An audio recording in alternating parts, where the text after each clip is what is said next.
예수를 믿는 많은 사람들이 다 예수님을 믿는다고 말을 하지만 그 믿음이 다 똑같지 않음을 우리는 압니다. 아, 오늘 본문의 저자인 다윗의 믿음은 수많은 병사들이 죽어나가는 전쟁에 출전하면서 여호와의 이름을 쓴 깃발을 높이 들고 나가는 믿음이었습니다. 병거나 말이나 군사의 수를 의지하지 않고 오직 하나님만을 의지하고 하나님의 이름만을 자랑하는 것이죠. 사랑하는 성도 여러분, 죽고 사는 문제, 생사를 오고 가는 그 전쟁터에서 하나님의 이름만을 자랑한다. 여러분, 이것은 정말 엄청난 믿음인 것입니다.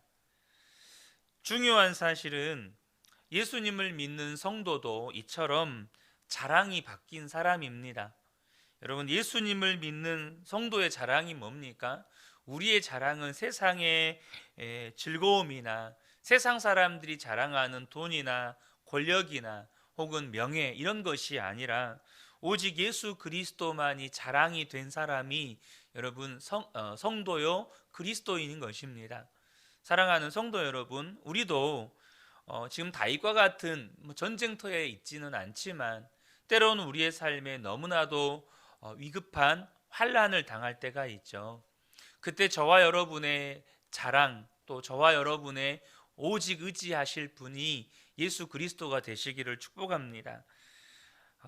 다윗은 어떻게 하나님을 이렇게 살아계시고 나와 함께 계시는 하나님으로 믿을 수 있었을까요? 우리가 이 질문에 대해서 답을 다 알고 있죠. 하지만 저와 여러분이 이 답을 아는 것이 중요한 것이 아니고 여기서 절대 놓치면 안 되는 포인트가 있습니다. 그것은 뭐냐면 우리가 누누이 말씀을 나누었지만 예수를 믿는 우리는 다윗보다 더 놀라운 은혜를 받은 사람들이라는 사실입니다. 예수 그리스도 안에서 우리가 죄 사함을 받음으로 인해서 이미 우리 안에 하나님은 살아 계신 것과 우리가 하나님이 우리와 함께 계신 것을 알게 되었다는 것입니다. 고린도후서 13장 5절을 보면 사도 바울이 이렇게 말씀합니다. 너희는 믿음 안에 있는가? 너희 자신을 시험하고 너희 자신을 확증하라. 예수 그리스도께서 너희 안에 계신 줄을 너희가 스스로 알지 못하느냐? 그렇지 않으면 너희는 버림받은 자니라. 크게 여기에서 사도 바울이 우리에게 전달해 주는 사실 두 가지가 있는데요. 먼저는 우리 스스로가 날마다 점검해야 한다는 겁니다. 근데 무엇을 점검하느냐? 우리의 믿음을 점검하라는 거예요. 그러니까 여러분, 우리의 믿음은 늘 점검해야 됩니다. 우리가요 1년에 한 번씩 혹은 2년에 한 번씩 건강검진 받잖아요. 근데 그것보다 더 자주 매일 날마다요 우리는요 우리 스스로의 믿음을 점검해야 된다는 거예요. 근데 그 믿음의 핵심이 뭐냐면 우리 안에 계신 예수 그리스도 이거라는 거예요. 근데 사도 바울은 뭘 말하냐면 그렇게 점검하면 분명히 우리는 알게 된다는 거예요. 뭘 알게 된다고요? 예수님이 우리 안에 계신 것을 알 수 있다는 겁니다. 사랑하는 성도 여러분, 예수님이 우리 안에 계시는 것보다 더 놀라운 은혜가 없다는 사실입니다. 여러분, 다윗 때는요 하나님의 성전으로 나아갔습니다. 하나님의 성전으로 나아가서 그곳에서 하나님께 예배드렸고 그들이 경험했던 그 은혜는 여러분 우리와 같은 은혜가 아니었어요. 그들 안에 계신 하나님이 아니었고 그들을 찾아오셔서 만나주시는 하나님이었습니다. 근데 지금 저와 여러분은요 그 하나님이 우리 안에 들어와 계시다는 사실입니다. 우리 안에 들어와 계신 이 예수님은 우리가 바라볼 수 있는 분입니다. 그래서 히브리서 12장 2절을 보면 믿음의 주요 또 온전하게 하신 이인 예수를 바라보자라고 말씀하죠. 또 우리는요 그 하나님의 음성도 그 주님의 음성도 들을 수가 있어요. 요한복음 10장 27절을 보면 내 양은 내 음성을 들으며 나는 그들을 알며 그들은 나를 따르느니라. 여기에는 단순히 음성만 듣는다고 소개하는 게 아니고요, 나는 그들을 알고 그들은 나를 따른다, 이 말은요 예수님과 친밀한 교제가 이루어진다는 뜻입니다. 여러분, 우리가 예수님을 믿게 되면서 하나님은 멀리 계시고 막연한 분이 더 이상 아니게 되었습니다.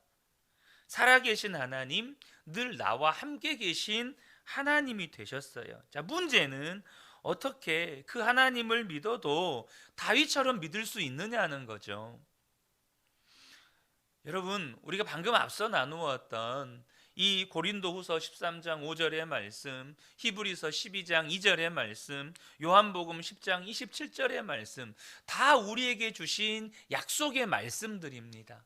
우리가 이 약속의 말씀을 믿고 그 주님을 갈망하게 되면 우리 모두가 다 하나님이 살아계시고 나와 함께 계시는 하나님으로 믿어지게 된다는 것입니다. 오늘 본문 시편 20편 4절에도요 다윗이 이렇게 고백합니다. 내 마음의 소원대로 허락하시고 내 모든 계획을 이루어 주시기를 원하노라. 여러분, 하나님은 우리 아버지이시기 때문에 우리의 마음의 소원을 이루어 주시기를 원하십니다. 여러분, 우리 육신의 부모조차도요 자녀들이 무언가를 해달라고 요청을 할 때 능력이 못 돼서, 재정적인 여력이 안 돼서 못 해주는 아쉬움이 있죠. 그래서 늘 그것 때문에 미안한 마음이 있지 않습니까? 저는 저희 어머니이기 때문에 이해합니다. 저희 어머니가 늘 하시는 말씀 중에 하나가 네가 한참 자랄 때 고기만 잘 먹였어도 지금보다 더 컸을 것인데, 이런 말을 하셔요. 근데요, 저희 아버지 집안이 원래 키가 작은 집안이라요, 이것도 엄청 큰 겁니다. 저희 아버지 집안이 너무 작으신 집안이거든요. 어쨌든 여러분, 부모의 마음은요 못해줘서 한이지, 못해줘서 미안하지, 자녀가 원하면 다 해주고 싶잖아요. 우리 하나님 오죽하시겠어요? 우리를 구원하시려고 십자가의 독생자 예수 그리스도를 달려 죽이게 하신 그분이 우리 아버지가 되셨는데, 우리 마음의 소원이 여러분 그 하나님을 만나기 원하고, 우리 마음의 소원이 그 하나님을 찾기 원하고 그 하나님을 갈망한다면 하나님은 반드시 우리 마음의 소원을 이루어 주신다는 것입니다. 그럼 핵심은 어디에 있을까요? 우리 마음 안에 있는 갈망에 있다는 겁니다. 다윗과 같은 믿음을 어떻게 소유할 수 있느냐? 우리 마음 안에 정말로 다윗과 같은 믿음을 소유하기 원하는 갈망이 있느냐는 거죠. 문제는요, 여러분, 이 갈망이요, 나는 그렇게 갈망을 해요. 근데 하나님은요 그 갈망을 인정하지 않아요. 여기에 문제가 있는 겁니다. 여러분, 우리가 예수님을 주님이라고 고백하잖아요. 그런데 우리가 예수님을 주님이라고 고백할 때 주님도 우리가 예수님을 주님이라고 고백하는 것을 인정해 주시느냐는 거죠. 입술은 주님이라고 고백해요. 근데 삶의 현장에서 살아가는 모습을 보면 예수님이 전혀 주님이 아니세요. 여전히 내가 주인인 거죠. 마찬가지로 우리가 하나님을 갈망한다고 해요. 여러분, 갈망하면 어떤 증상이 나타날까요?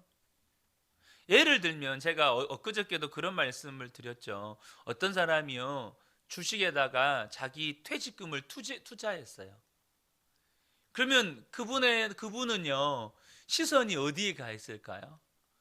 매일 아침마다 그 빨간색, 파란색 화살표에 마음이 가 있어요. 매일 그 주식 변동을 봐요. 그게 갈망입니다.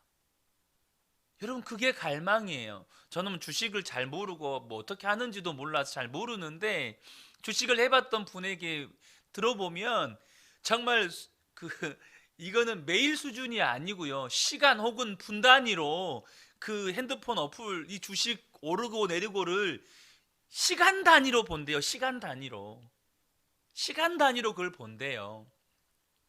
여러분, 그게 갈망입니다. 어, 여러분 아침에 눈을 뜨자마자 하시는 일이 뭔가요?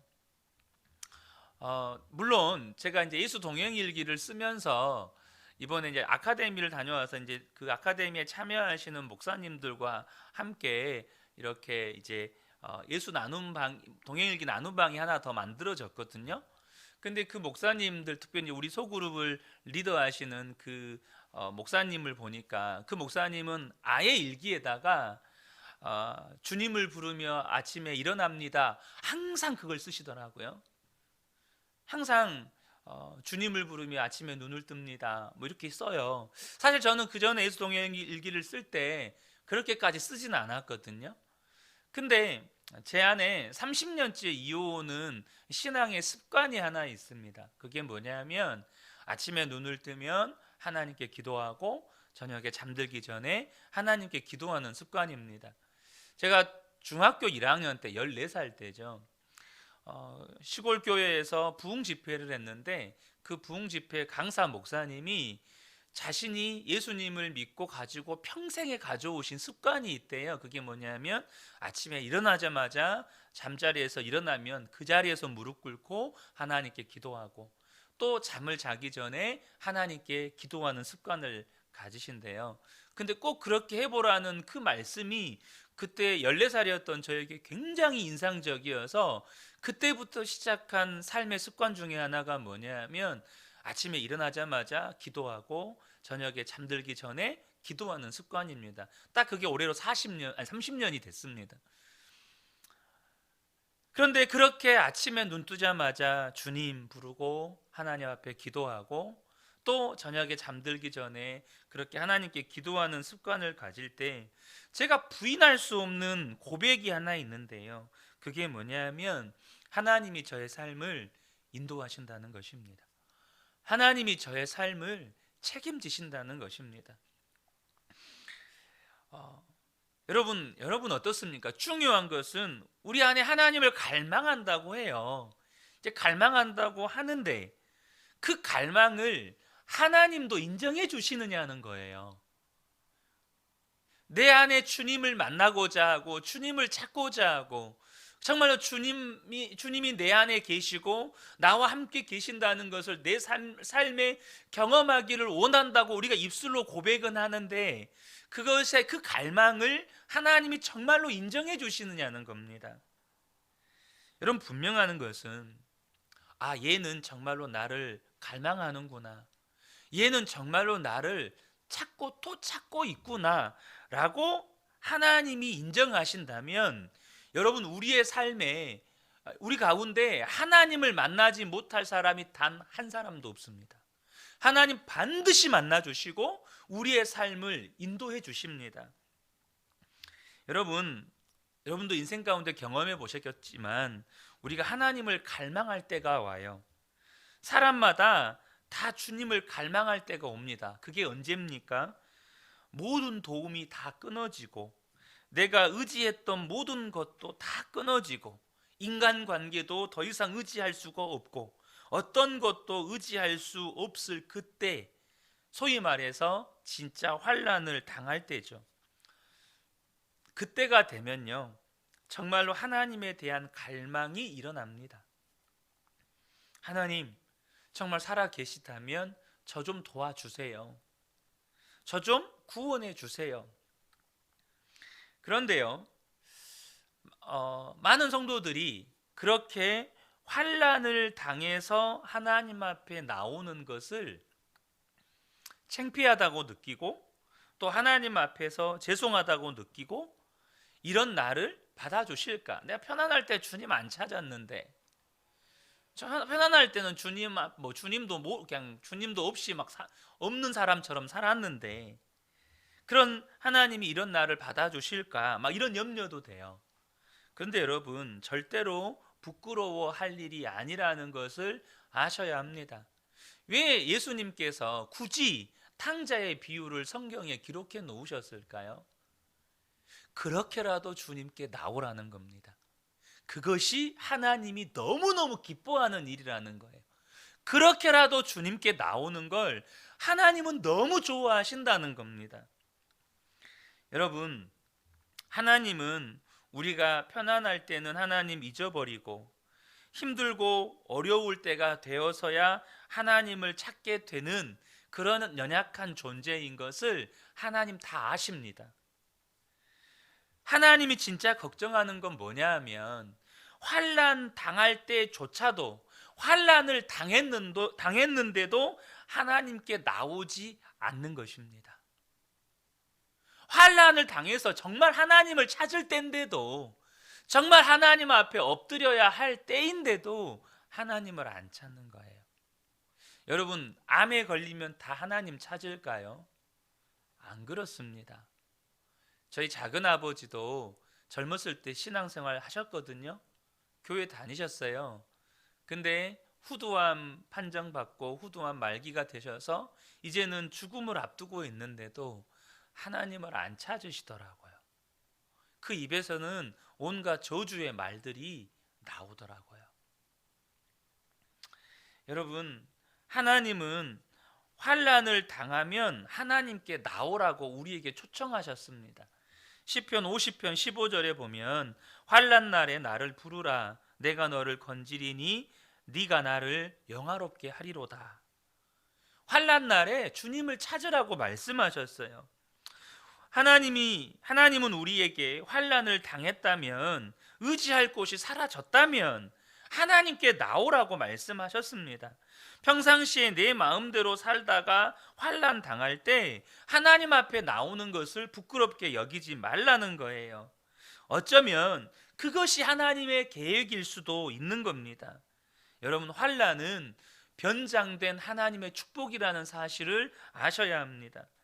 육신적으로 세상적으로 어려움을 겪었지만 영적으로는 비로소 하나님을 만날 때가 된 겁니다. 하나님이 주신 은혜의 때예요. 그래서 이것을 알면 오히려 환난을 만날 때 성도는 즐거워하게 됩니다.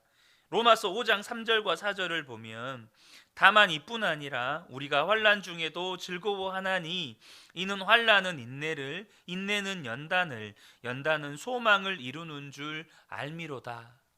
여러분, 환난이 저와 여러분에게 변장된 축복이라는 사실을 믿으시기를 축복합니다. 제 인생 가운데 하나님을 깊이 만났을 때가 언제였는지를 돌아보면 정말로 변함없이 제가 환난 때 그렇게 하나님을 만났다는 것을 알게 됩니다. 제가 하나님을 깊이 만났던 시절이 때가 크게 3번이 있었습니다. 첫 번째는 언제였냐면 저희 아버지가 돌아가시고 이제 시골에서 살기가 힘들 때 어머니가 저희를 데리고 이제 부산으로 이사를 가셨거든요.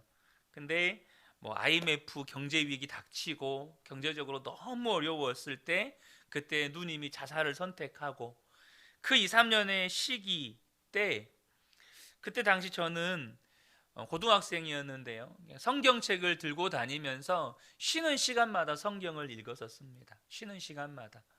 근데 그 2, 3년의 시기 속에서 하나님이 저를 얼마나 깊이 만나 주셨는지 모릅니다.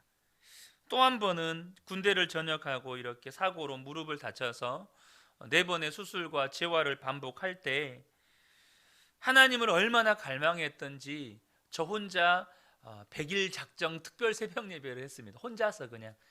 교회는 새벽 예배는 교회에서 드리는데 저만 작정한 100일 작정 새벽 예배였어요. 그래서 하나님을 갈망하기를 길거리를 걸어 다니면서도 기도하고 심지어 잠꼬대를 하면서까지 기도를 했던 기억이 있습니다. 하나님께서 얼마나 저를 뜨겁게 또 깊이 만나 주셨는지 모릅니다. 그리고 또 한 번은 이제 목사로 삶을 살아가면서 이제 개척을 하고 담임 목사가 된 바로 지금 이 시기입니다. 정말 아무데도 의지할 곳이 없고 정말 주님만 의지했던 그 시기 속에서 제가 어제 새가족 양육을 하면서도 그런 말씀을 우리 집사님 권사님께 드렸는데 제가 부교육자 생활을 13년을 했거든요. 그 13년 부교육자 생활을 했던 그 때보다 개척하고 담임 목사가 된 4년의 시간이 저를 훨씬 더 믿음의 성장을 할 수 있게 만들었다고 그런 고백을 했습니다. 여러분, 환난 당하고 주님을 찾는 게 부끄러운 일이 아닙니다. 진짜 부끄러운 건 환난을 당했어요. 그럼 뭐죠? 너는 지금 하나님을 찾을 때다라는 사인입니다. 그러면 그때 어떻게 해야 됩니까? 하나님을 찾아야죠. 그런데도 우리 마음 안에 이 문제가 해결되기만을 구하고 돈 구하고 건강 구하는 것, 그게 부끄러운 일이라는 거예요. 환난을 당했는데 여전히 하나님 앞에 나와서 구한다는 것이 하나님 이 문제 해결해 주세요. 하나님 돈 좀 주세요. 하나님 이 병 좀 낫게 해주세요. 그것만 구하고 있다면 하나님의 마음을 너무 아프게 하는 거예요. 여러분, 그럼 제가 당장 이 개척이라고 하는 어려움이 닥쳤어요. 제가 구하는 것이 하나님 빨리 좀 교회 부흥 좀 하게 해주세요. 아니면 하나님 저 큰 교회 담임 목사로 가게 해주세요. 그것만 기도하고 있는 목사라면 여러분 어떠세요? 그런 목사 밑에서 신앙생활하고 있다면 여러분 좀 뭘 기대할 수 있으시겠어요? 저를 통해서 뭐를 기대하겠어요? 목사가 맨날 하나님 교회 부흥 좀 되게 해주세요. 아니면 좀 큰 교회 담임 목사로 가게 해주세요. 이것만 구하는 목사라면 저를 통해서 어떤 하나님의 은혜를 기대할 수 있겠어요? 여러분, 제 갈망은 다른 게 아닙니다. 제가 그냥 농담식으로 하는 말이 아니고 저희 가족들이 언젠가도 좀 말씀, 저희 아이들이 제 소원이 뭐냐고 물어봐요. 제 소원 두 가지입니다. 하나님을 좀 더 잘 믿는 거, 그리고 하나님을 더 사랑하는 거. 그게 제 마음의 소원입니다. 사랑하는 성도 여러분, 저와 여러분이 환난을 당했다면 하나님이 지금 여러분에게 초청하시는 겁니다. 너 하나님 찾을 때야. 너 지금 나를 찾을 때야. 중요한 사실은요, 우리가 꼭 환난을 당하고서야 하나님을 갈망하게 되는 것만은 아니라는 겁니다. 여러분, 환난 당하기 전에도 얼마든지 갈망할 수 있습니다. 건강 잃고 나서 계속해서 건강을 관리를 잘하는 것보다 건강 잃기 전에 우리가 건강을 관리할 수 있는 것처럼 환난 당하기 전에 여러분 주님을 갈망할 수 있어요. 사랑하는 성도 여러분, 암 걸리기 전에 건강을 잘 관리할 수 있었다면 훨씬 더 우리에게 유익이겠죠. 사랑하는 성도 여러분, 저와 여러분의 삶에 앞으로도 환난이 올 수 있습니다.